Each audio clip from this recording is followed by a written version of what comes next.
What's good, Stay Trail Gang, man?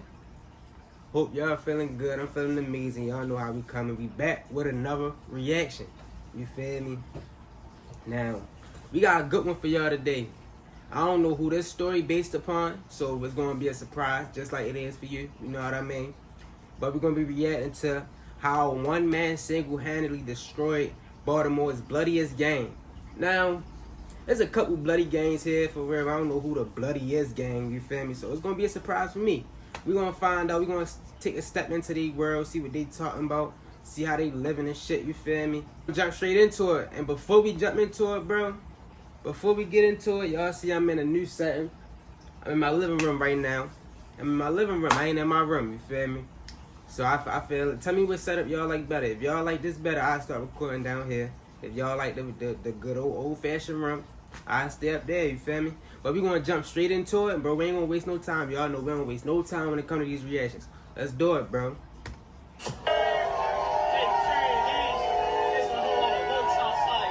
Jamie Kelly, they call themselves the 8-Tray Gangsta Crips, and they apparently had the blessing of the 8-Tray Gangsta Crips. I never heard of them. I ain't gonna lie, especially not in Baltimore.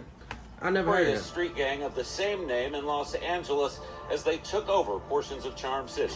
The U.S. Attorney announced Wednesday indictments on 10 alleged members of the 8-Tray Gangsta Crips, all now in custody, who investigators say are responsible for more than a decade of crime in Baltimore City. The ETG, led by Trayvon Hall, terrorized the neighborhoods in which they operated. Baltimore is a city with a wealth of wild stories, and this one about a unique organization is among the most bizarre. Unlike anything seen before, this y'all know we known for them dirt bikes, bro. I want to make a video learning how to ride one, bro, because I grew up on electric dirt bikes and shit. I never rode a gas one in my life, but I wanna learn how to ride one so bad, you feel me? I actually wanna buy one for myself, you know what I mean? But until I get the money, it is what it is, you know what I mean? It's wilder than Los Angeles, at least on paper. However, for this particular crew, it was primarily one man. They don't even look familiar either, I ain't gonna lie. All the chaos. Let's delve into it. Baltimore, Maryland has consistently ranked as one of the 3 most dangerous cities over the past 2 decades. Year after year, Baltimore, St. Louis, and New Orleans vie for the top position, and it's not for any positive reason. These cities far surpass the West Coast when it comes to poverty, crime, and overall dysfunction. Nevertheless, Los Angeles has had a significant influence on the street operations in these places over the years. During the 90s and early 2000s, members from LA would travel across the country for various business dealings. As a result, neighborhoods in these other states began to adopt Piru, Hoover, and Crip affiliations. Baltimore was certainly one of these places, with many of its neighborhoods developing such affiliations. However, the unique aspect of Baltimore's situation is that these names carried no real significance and had zero implications. The city's attempt to replicate LA's gang structure failed miserably after a short period.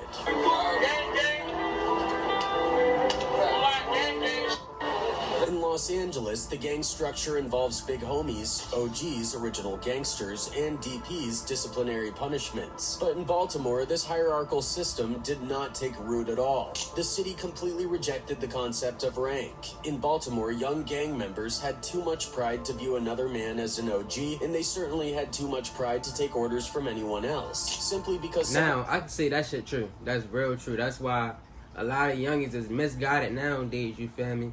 They don't listen to nobody, bro. They don't got no big homies. They ain't got no OGs that could steer them in the right direction, tell them right from wrong. So that's why a lot of women and children getting killed nowadays because of that reason. You know what I mean? Niggas don't want to listen.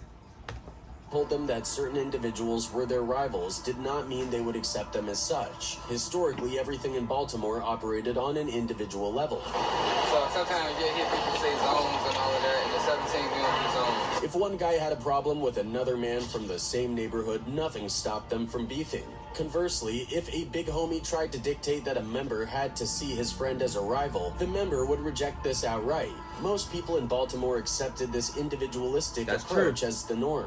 However, one man was determined to change this dynamic. Enter Trayvon Hall, also known as G. True. Trayvon Hall grew up in West Baltimore, specifically on the corner of North Hilton Ave. This corner has historically been one of the city's most dangerous, a place marked by numerous rivalries and conflicts. True took immense pride in his neighborhood and aspired to create a crew that could dominate it. He relished the idea of being the leader of a feared crew, someone with the authority to command other men.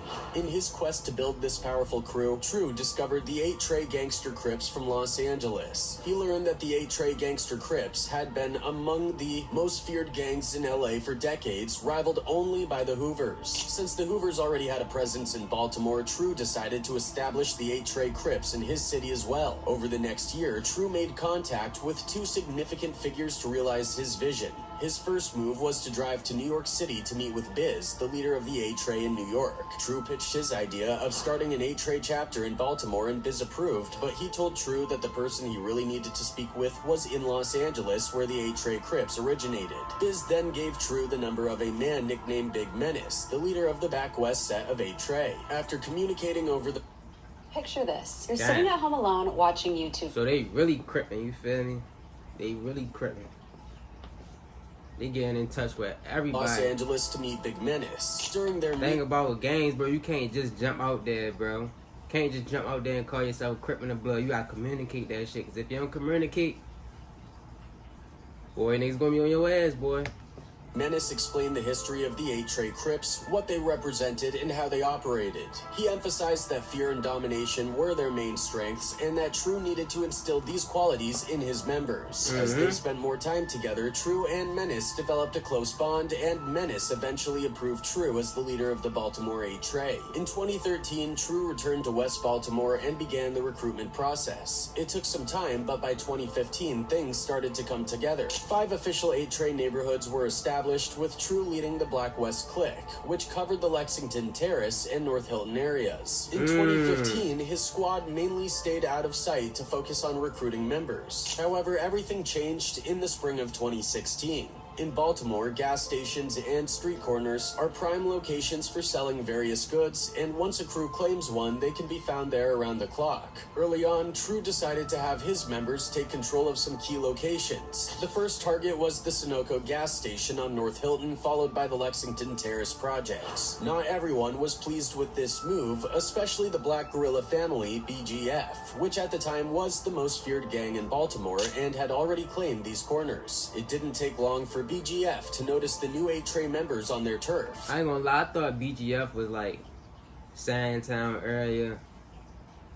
I ain't know they was over the terrace and shit, but they must have been in both spots, you feel me? So they said BGF claimed that spot, so they must have been on hella corners, I guess. I don't know. In Baltimore, such situations typically end in confrontations. However, instead of resorting to BGF took a more diplomatic approach. They simply informed the 8 Trey members to stay off their territory. While this was a peaceful resolution, True was not happy when he heard the news. He saw this as an opportunity to make a statement and show Baltimore what the 8 Trey was all about. In May of 2016, G. True decided to take a more organized and strategic approach to asserting the 8 Trey Crips' dominance in West Baltimore. He created an iMessage group chat for all of his members, aiming to coordinate their actions and keep everyone informed.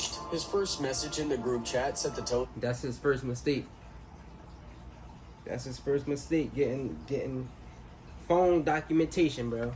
What was to come. He asked his members to send pictures of known BGF members so everyone would know who to target. The members quickly responded, sending pictures of 2 men, Shaheem Brown and Albert Pittman, who were considered among the most feared BGF members in West Baltimore. True then sent a message to the group chat, making it clear that these 2 men needed to be dealt with before they could become a significant threat to the 8 Trey Crips. He stressed that to be a respected member of 8 Trey, they needed to bash AJ, referring to BGF by their nickname. This directive was specifically aimed at 4 prospective members: Darren Hickman, known as Chisel, Marcus Williams, known as Gangster C, Keith Pinson, known as Gotti, and Alvin Johnson, known as Jug.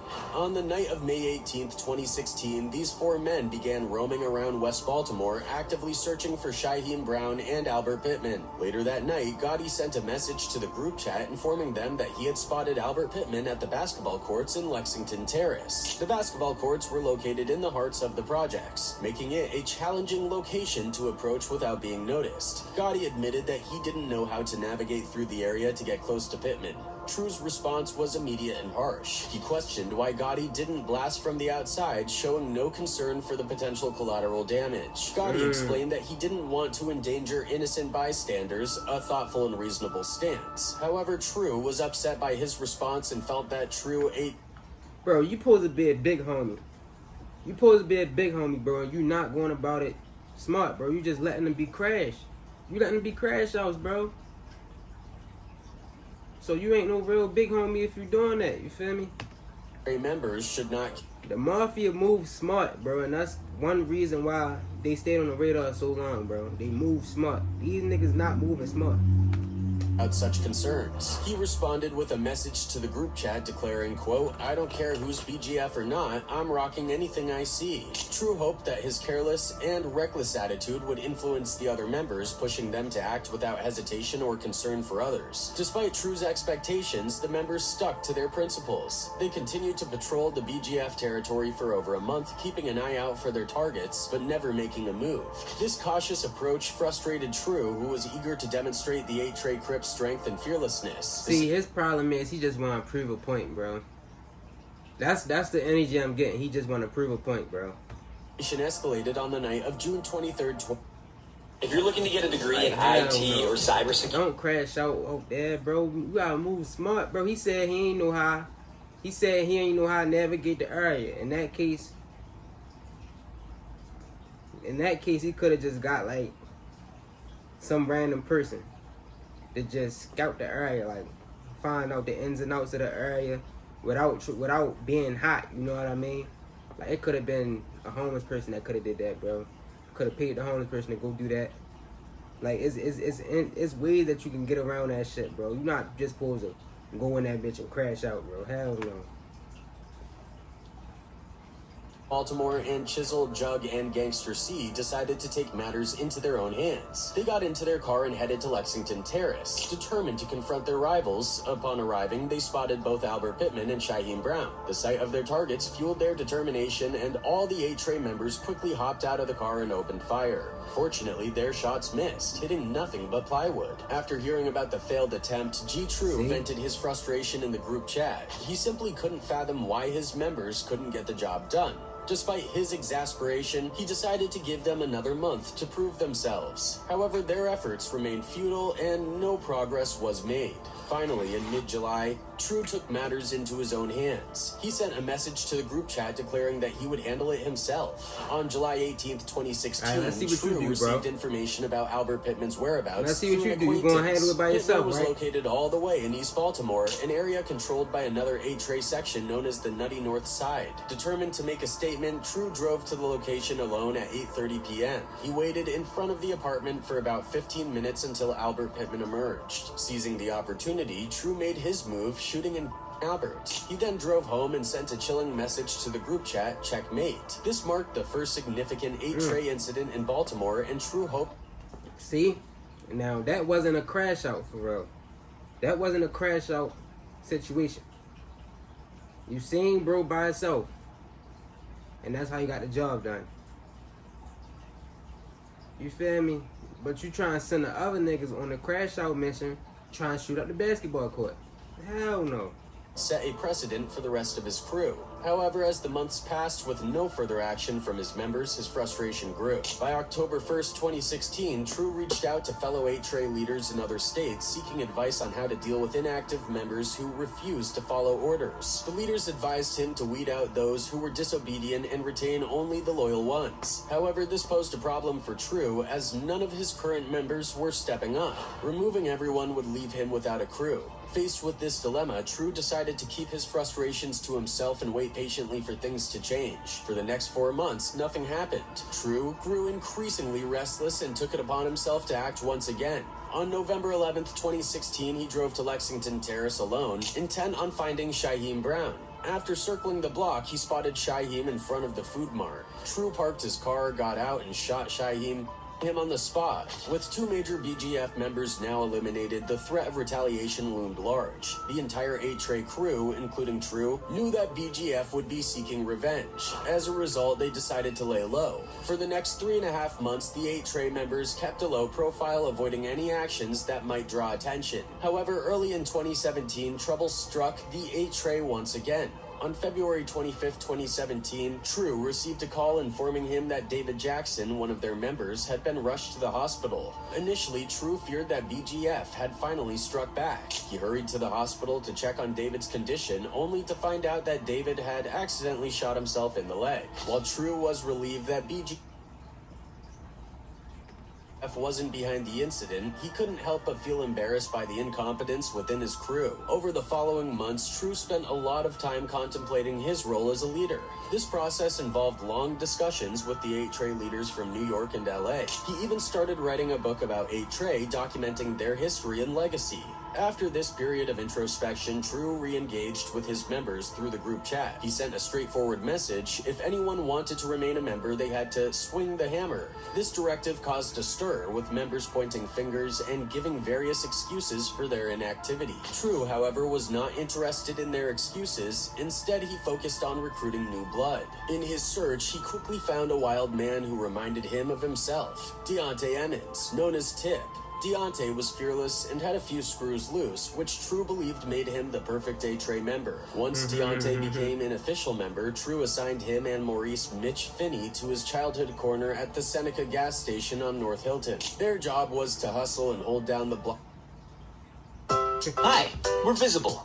You could tell this nigga kind of got, when he said a few screws loose, bro, that's that mental health shit, bro. Niggas be really mental On the block for G True. With Deontay's volatile temper, it was only a matter of time before things went sideways. On July 14th, 2017, a typical Friday evening in West Baltimore, Deontay and Mitch were hanging out at the Seneca gas station. Around 8 p.m., they noticed a couple of men across the street. Deontay and Mitch decided to confront them and ask them who they were and what crew they claimed. The men revealed they were from the Abington crew, a subset of BGF, and that their territory was right across the street. Deontay, however, got angry and demanded they leave. Christopher Hockaday, one of the Abington men, refused to budge. Deontay's frustration boiled over, and in a fit of rage, he shot Christopher. This act did not sit well with the Abington crew. Despite the territory being a middle ground between both neighborhoods, Deontay had escalated the situation unnecessarily. The Abington crew was determined to get revenge, and they had their own wild card, Cortez Weaver, known as Tez. On July 17th, 2017, Tez made his move. He walked over to the Seneca gas station looking for 8-Tray members. Spotting Mitch hanging out outside, Tez didn't hesitate. He walked up and shot him instantly. This was the first official loss for 8-Tray, and it hit them hard. Mitch had been one of their few active members, and for True, it was devastating. Mitch was a close childhood friend, and his death cut deep. Despite the fact that his side had instigated the conflict, True felt like the victim. The day after Mitch's True sent long rants to the group chat, vowing to take 3 BGF lives in revenge. He demanded his members step up, but despite their tough talk in the chat, nothing happened for the next month. On the morning of August 12th, True made an Instagram post vowing to avenge Mitch's death. Later that day, he followed through on his... Bro, he made an Instagram post, bro. Take these niggas' phones, bro. Take these niggas' phones, bro. Take these niggas' phones, bro. Have y'all heard of Biggie Small's 10 Crack Commandments, bro? Wait, nah, it wasn't 10 Crack Commandments, because the phones wasn't even out back then. It was out, but it wasn't popping. I forgot who the fuck song that was. They said, don't post shit on a gram. Don't use your phone for anything. Turn your phone off and shit like that. Why the fuck would you... At 10 p.m., True called up Gotti and asked him to bring his car. After removing the license plate, True drove to Abington territory. In front of the Abington liquor store, he spotted Theron McCleary, an infamous BGF member with a lengthy rap sheet. True, once again acting solo, approached Theron and shot him. him on the spot. This was a significant event in Baltimore, as Theron was a well-known figure on the West Side. With this bold move, True hoped to inspire other 8 members to take action. However, the following 11 months saw no further activity from his crew. True found himself once again feeling like he had to do everything himself. Yeah, I was ready to see, bro. His crew ain't getting active at all, bro. Like, now I know why he mad. Is that they ain't getting active at all, bro. You feel me?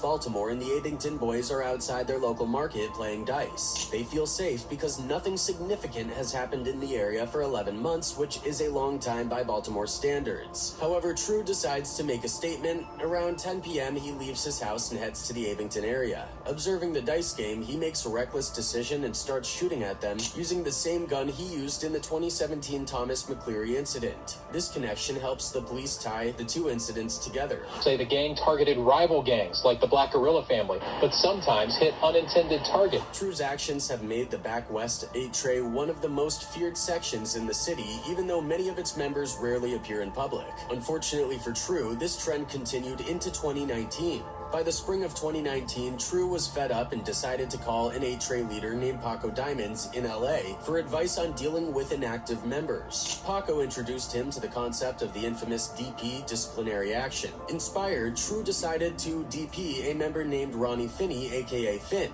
Finn was one of Mitch's close friends, and after Mitch's death, Finn vowed to get revenge but never did. True wanted to punish him. After the call, True informed Finn that he would undergo a DP, but Finn refused. True then called another member, Wrigley Shipley, aka Crazy, to help, but Wrigley declined, as did all the 8 members. Realizing nothing would come of 8 True gave up his leadership dreams and let the members do whatever they wanted. While most members chose to lay low, one member, Deontay Emmons, became more reckless. On March 4th, 2019, Deontay left the Seneca gas station and encountered an unfamiliar face on St. Joseph. After learning the man was... And it almost sounds like you can't catch the vibe of it, like you can't catch the head nod. And was affiliated with PGF. They argued, and Deontay escalated the situation. Deontay fled on foot and got away, but the next day an 8 member named Smuppy sent a picture of Tywin Smith to the group chat with a question mark. Both True and Deontay confirmed it was them and later bragged about it on social media. Deontay posted on Instagram and True commented, "No attempts," meaning Ty always gets the job done. They felt untouchable like evil twins, but one member, Wrigley Shipley, aka Crazy, decided to step up. In May 2019, Wrigley texted True asking him to go on a mission against Nutty Northside, a member ally turned rival over territory. True eagerly agreed, and they went looking for Nutty Northside members. They found Daryl Fordham on Force Road, and Crazy took action. This incident shook Baltimore, turning all 8 sets and BGF members against True and his squad. By July 2019, True became upset with Deontay for sharing their exploits with his girlfriend, considering it snitching. He instructed the other members to cut ties with Deontay and take his gun away. Deontay, now without protection, was found dead outside Collins Market on May 23, 2020. It remains unclear whether True or the BGF were responsible. This incident underscored the treacherous nature of the lifestyle where friends can turn on each other over small mistakes. True's downfall came when the police accessed his social media and obtained a warrant to search his phone, discovering... That should be a lesson for y'all, yo. That should be a lesson for everybody, bro. Stay off your phone. Stay off your phone. What's so hard about that? Group chat that documented their activities since 2015. This led to the indictment of 10 members on various charges on October... Yo, they had a whole group chat, my nigga. Like, what the That is unreal. That's unreal. They had a whole group chat, bro. 2020. Even those who hadn't done much faced conspiracy charges due to texts in the group chat. Life was effectively over for the Back West 8 members. In a twist, Trayvon Hall was mistakenly released from jail in September 2021 while his crew faced life sentences. However, the U.S. Marshals realized the error and he was sent back to jail 3 weeks later. In 2022, Trayvon Hall was sentenced to 37 years, Wrigley Shipley, Crazy, received 15 years, and Marcus Williams, Gangster C, got 7.5 years. Other members are either still facing trial or awaiting sentencing. This story highlights Baltimore's high crime rates and the underlying issues of poverty and dysfunction. In 2022, the city's rate was over 10 times higher than Los Angeles, reflecting the severe challenges Baltimore faces. Yo, that's crazy as shit, bro. Yo, nowadays everybody just on their phone, bro, and that's the problem. That's the problem, bro. Everybody just want to be on their phone. For what reason, though? Like, what the fuck? What are you getting from documenting all your actions? Do you not know that people can have access to that shit, bro? They can go and recently deleted everything that you deleted can be pulled right back up, bro. Like, come on now. Y'all gotta be smarter than that. You feel me? But nah, this was a cool video. Make sure y'all drop a like, drop a comment, and drop a subscribe for me, bro. We on the road to 150 subscribers, bro. So yeah, I know y'all can get that done for me. And without further ado, we gonna hop into the next reaction. Appreciate y'all for tuning in. Peace out.